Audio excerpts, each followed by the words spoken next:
23শে জানুয়ারি সরস্বতী পুজোর দিন যদি আপনি এই উপায়টা করেন তাহলে কিন্তু আপনার জন্মছকে বুধ আর রাহু যে যে অবস্থাতেই থাকুক, যত খারাপই থাকুক, সেটাও কিন্তু আপনি ঠিক করে করে নিতে পারবেন। কারণ এই দিনটাকে কিন্তু আমি মনে করি সবার কিন্তু কাজে লাগানো উচিত। এই দিনের করা একটা ছোট উপায় সারা বছর কিন্তু সুখ সমৃদ্ধিতে ভরিয়ে দিতে পারে।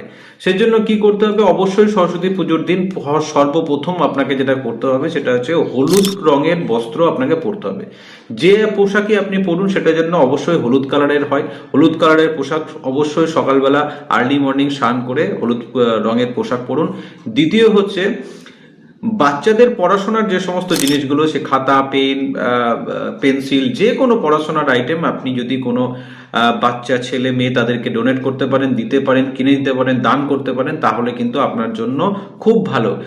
যদি আপনি এটা করেন তাহলে আপনার বুধ এবং রাহু কিন্তু একসাথে স্ট্রং হয়ে যাবে এবং 2026-এ আপনার অনেক আটকে থাকা কাজ কিন্তু চুটকি মেরে কিন্তু হয়ে যাবে।